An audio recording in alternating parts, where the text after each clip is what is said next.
On this beautiful day on this beautiful campus, it's hard to imagine students being stressed, but many across the country are. Fun because there's too much stress in the world right now, don't you agree? Students, crammed schedules, sleepless nights, plenty of stress.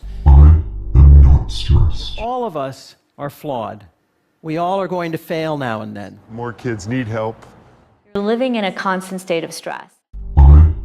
There's too much stress in the world right now. You're living in a constant state of stress. All of us are flawed.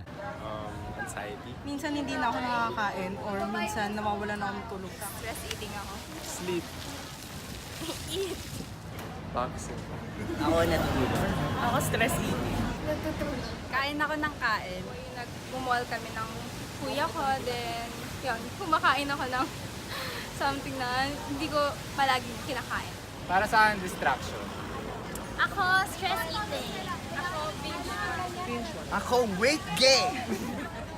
Wala po akong choice.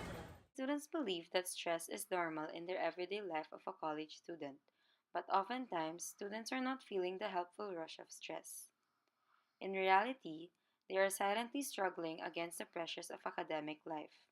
While this appears to be normal for some, this mentality is a manifestation of the lacking importance given to overall health. The top 3 overall stressors of students were academic difficulty of subject, matter workload due to subjects, and time management. Mark Arajado, a third-year student from AB Journalism. Aside from being a regular student, he is also part of an active organization inside the campus. He also faced the daily struggles of commuting from Marikina to España. Mark Arojado, a journalism student of University of Santo Tomas. Slowly becoming a stigma not only in our society but also to the whole world. Na-prove ko yan dahil na rin sa dami ng effects na ginagawa nito para sa, hindi lang para sa aming mga estudyante, pero para na rin sa isang individual na nakaka-experience nito.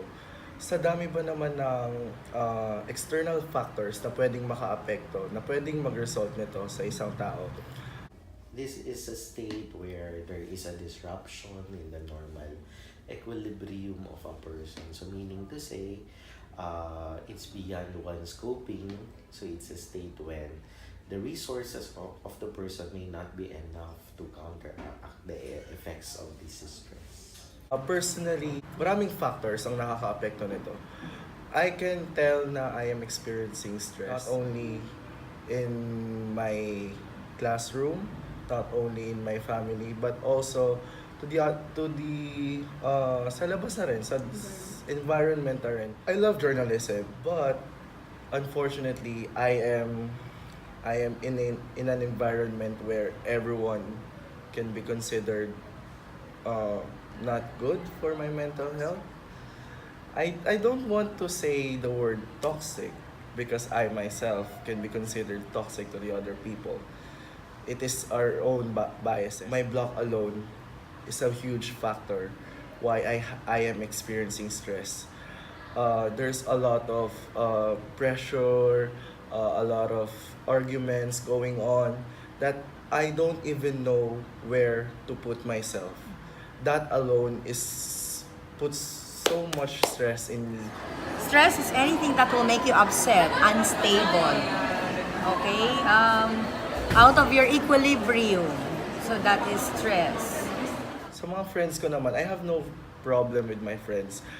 Pero may mga ilang issue din na syempre, I can't help but to overthink kasi syempre friends ko sila.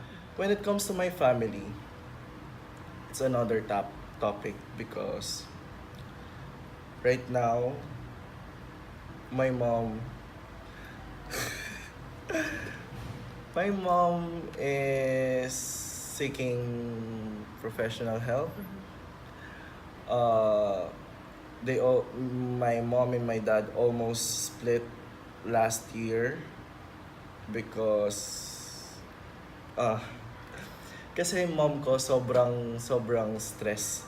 Yung stress niya, dun ko nakita talaga yung impact. Na totoo nga talaga yung stress. Before, hindi ko kino-consider na, ay hindi, stress lang yan, ganyan. Hindi ko kino-consider yan. But, seeing my mom suffer from too much stress, too much depression, makes me think na, totoo nga talaga to.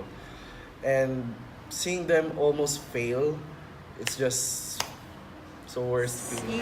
I think it's a common concern now among students in nursing and also in other colleges, because we know for a fact that most of a number, if not most, if not all, there is a significant number of our students who are actually coming from families of OFWs, parents who are OFWs. So they're just in the care of other relatives, or some of them are probably living alone. And there is a very weak support system.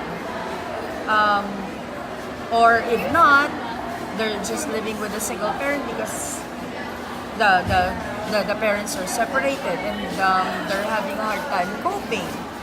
And I've seen some students really, are affected by these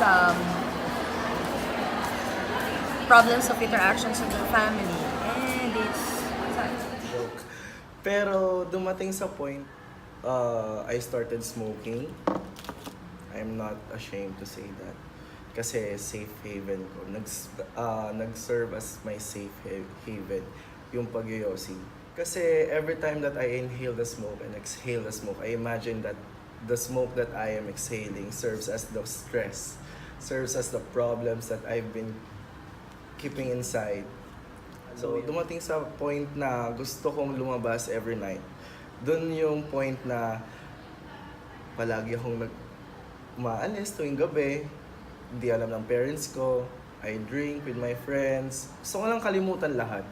Pero at the end of the night, when I lay down, dun na nabobombard yung utak ko ng various thoughts, various things. Kathleen Shira Canciller, a third-year nursing student who has a different habit when it comes to stress. She is suffering from a hair-pulling disorder known as trichotillomania. People who have trichotillomania have an irresistible urge to pull out their hair, usually their scalp, eyelashes, and eyebrows. In her case, she only pulls out her hair from her scalp. Kathleen usually do this whenever she is stressed out, specifically in academics, while she is reviewing or taking an exam.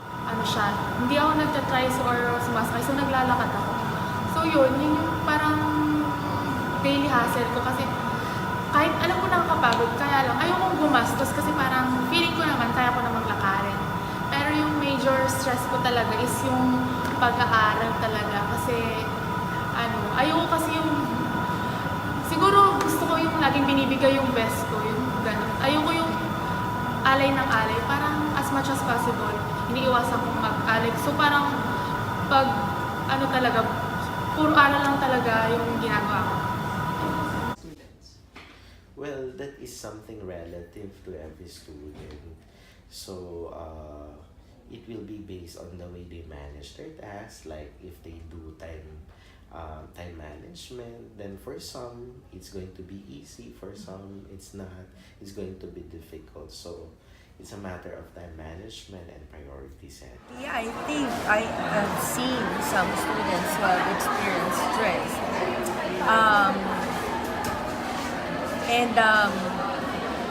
I've seen, like, for example, one student last year that I had who was so stressed, I think, with schoolwork and had difficulty coping with classmates, simply withdrawn himself from everybody. Was not able to finish the semester, was not able to report to classes. Yun. Parang noong una, akala ko parang, isang buhok lang naman, so parang okay lang. Pero nag-start kasi siya, yung sa pagkakaalala ko, nung 4th year ako, yung parang isang buhok lang, tapos parang matagal, hindi ko na siya namalayan na parang hindi na lang isang buhok yung nabubunot ko. Tapos yung tipong makakabuo na talaga ako ng, as in isang malaking space na wala ng buhok. Kasi pag nagbubunot ako ng buhok, hindi lang siya yung basta bunot, pati yung anit, yung basta yung loob niya nabubunot ko.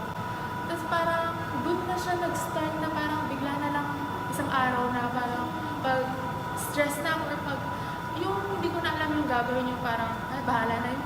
Doon ko na lang parang yung buhok ko na yung sumasaling sa pagbubunod ko ng buhok.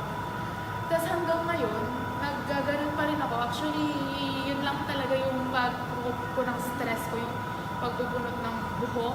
Kahit na parang kahit alam natin na kasi ng ibang kaklase, kasi nga, napapansin din talaga lahat, pati yung ibang profs, napansin na pag lecture lang or makikinig lang ng lecture, parang, nagbubunot na ako. Yung parang, kasi nakaka-stress kasi talaga yun. Well, a lot of times, I have handled students who may have been in difficult times, handling stressful situations, most especially academic workload. So they have increased perception of stress because of too much academic workload that they cannot finish the tasks at hand. So what I usually advise them to do is that they do time management in order for them to be able to prioritize things that they have to submit first, or the exams that they have to take first. So, Bukod pa sa pagbubunot ng buhok, parang napapansin ko kapag stress na talaga or malungkot or parang ang dami talagang gagawin, parang bibili ako talaga ng maraming pagkain. Tapos parang tatanungin din ako ng mga kadorm ko, sa'yo lahat yan? Yung parang magugulat sila kasi parang unusual naman na gano'n yung pagkain ko. Tapos, madalas din akong matulog kasi yun din yung napapansin ng mga kadorm ko na paghapon na talaga. Kasi tatulog ako ng tulog. Pero kapag bukod doon, ang pinaka parang nagre-relieve talaga ng stress ko, yung pagbubunot ng buhok. Kasi ang major stress ko naman talaga ngayon is yung pag-aaral. well, stress sometimes becomes a type of culture. In that sense, it could be considered as a social issue. However, most of the things or factors that affect stress are personal. And the society is composed of, individuals, different people. If all people are experiencing stress, therefore, the society would be stressed. There would be conflict then. In other words, then there would be problems because if you're not okay, because stress can be brought about so many things, like, if you have nothing to eat, that's of course because of poverty. If you have no shelter, no place where you can actually stay, if you're not contented with the kind of work or the compensation that you're receiving, then you will feel stressed and you are going to affect the members of your family. If the members of your family gets affected or will get affected, it will of course ripple down. It will, it has a ripple effect. And therefore, it becomes really a social issue. We have this saying in Filipino that if there is, sa Tagalog na lang, kung may sakit yung kalingkingan, damato ng buong katawan, it's also the same with the society. If there is a member of the society, kahit isa lang siya, who is stressed, who is not comfortable, who is unhappy, who is dissatisfied, it will actually be affected by it will be felt by the rest of the members of the family. It will be felt by the society. So yes, it is a social issue. Parang na-awkward ako sa sarili ko na, yun, naiiyak ako. Alam nila na may ganito, ganyan, baka kung anong isipin nila. Tapos baka, pag nakita nila, parang baka magtawanan or baka laite. Pero nung naman, parang yung ibang kaklase, parang pinipigilan na rin nila ako mismo. Parang pag nakita nila yan, parang paluin nila or, Kathleen, nagbubunot ka na naman, ganyan sila. Sa iba, maliit na bagay lang yun. Kino-consider na maliit na bagay, kino-consider na walang kwenta. Pero para sa mga taong kagaya ko, hindi nila maiintindihan yung feeling. I can say that. Kasi, I myself, I can't even explain the sensation of overthinking. I can't even explain why I am overthinking. Kaya ayun.